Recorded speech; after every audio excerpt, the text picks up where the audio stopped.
Problem number 3 from the Chapter 3 test.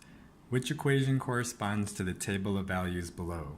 And here is the table of values. And all of your answer choices are linear equations in slope-intercept form. Meaning, I know two things about each equation. One is the slope. And in y equals x minus 3, the slope is 1. Really, this is 1x, not just x by itself. The second thing I know about each equation is the y-intercept. And here, the y-intercept is 0, negative 3. Remember, the b value tells me what the y value is in my y-intercept. Now, I'm going to show how you can get this answer in two different ways. The first one is by using this y-intercept, because what you hopefully know about a y-intercept is that x equals 0. Just like in the point 0, negative 3, my x value is 0. So if I look at my table of values, the x values I have are 4, 3, 2, 1. So really, it's like it's going down by 1, minus 1, minus 1, minus 1. On the y values, it's going down by 3, minus 3, minus 3, minus 3.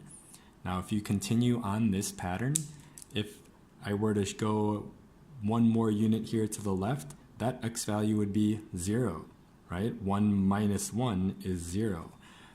And if I look at my y values, if I keep subtracting by 3, negative 2 minus 3 gives me negative 5.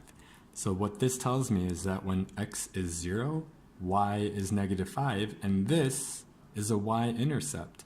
So when I look at my answer choices, the only one that has negative 5 as a y-intercept is answer C. That's one way I could go about the problem. The second way is to use the formula for the slope, and that's y2 minus y1 over x2 minus x1.